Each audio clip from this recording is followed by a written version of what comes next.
Welcome back to the Castlevania Timeline Marathon, everyone. Last time we traveled to the year 1476 in Wallachia, where Trevor Belmont and co slayed the King of Vampires himself and saved the land.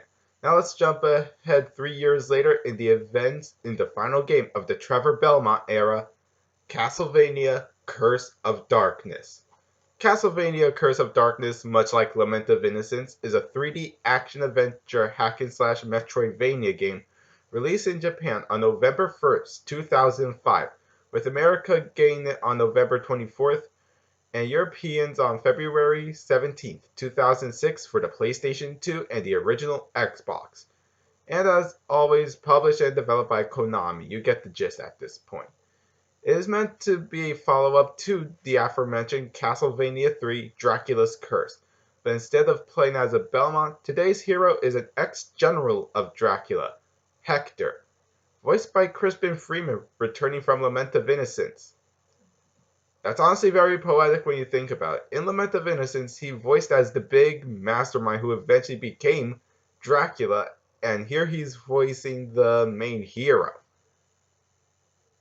Kind of poetic, if you ask me. So the gameplay of Curse of Darkness, much like Lament of Innocence, shares the same hack-and-slash elements, though it differs in a number of ways. It includes a more complex action-slash-adventure gameplay style, much like Symphony and Aria of Sorrow. Now, since Hector isn't a member of the Belmonts, he doesn't use the Vampire Killer. Instead, our silver-haired hero uses the ability to equip a variety of different weapons, ranging from swords, spears, axes, brass knuckles, and special weapons, one of which is a freaking Gatling gun! A Gatling gun in a Castlevania game. That is awesome!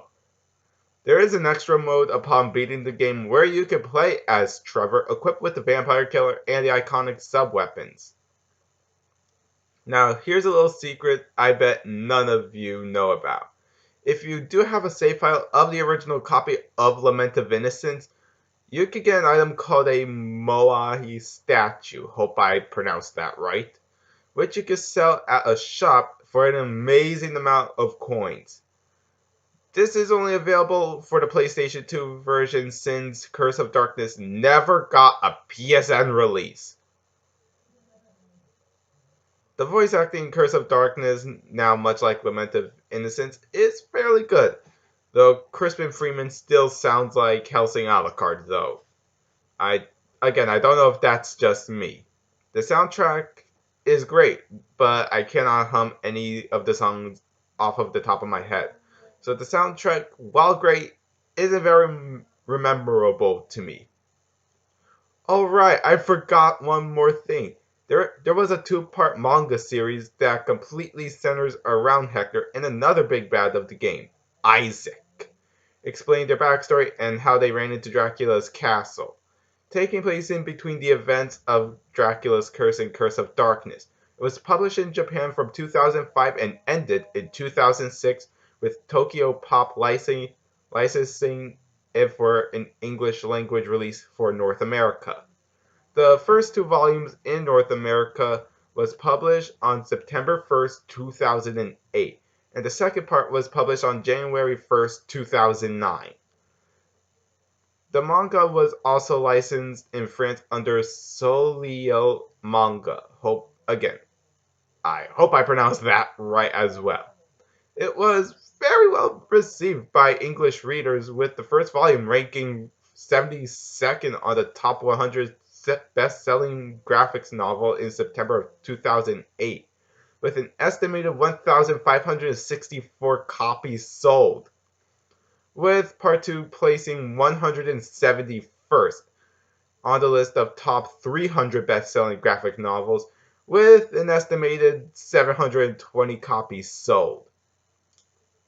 But with all that being said, is Curse of Darkness still good to this day? Yes, in some parts, but no for the final two bosses. Curse of Darkness did try to be its own thing, but instead it felt like I was playing a more slightly better Lament of Innocence with other gimmicks thrown into it. So to me, Castlevania Curse of Darkness gets a 6 out of 10. Now that's the end of the Trevor Belmont era of Castlevania games, which is honestly quite sad for me because, to be honest, I quite like this era of the Belmonts. I find the setting, characters, and just about everything about it interesting. And with Trevor's original debut taking place in a once real world place from over 5 centuries ago, and with the year. Sorry, there was a gigantic fly, flying around my room.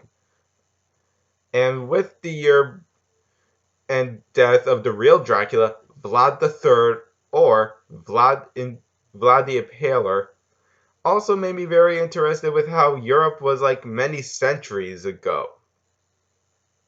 But now I want to hear from you all. Did you enjoy Curse of Darkness, and could you recommend it to a friend? Leave your answers in the comments below and join me next time when I take a look at the Castlevania adventure. Ah! Get the hell out of my room, you stupid fly!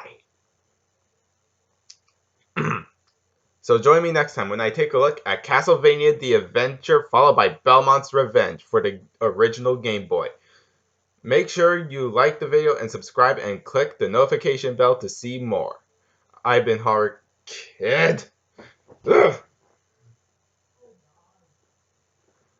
Oh yeah, follow my social medias down below. I've been Horror Kid, and I will see you all in the year 1576 in the events of Castlevania The Adventure for the original Game Boy. Take care, everyone.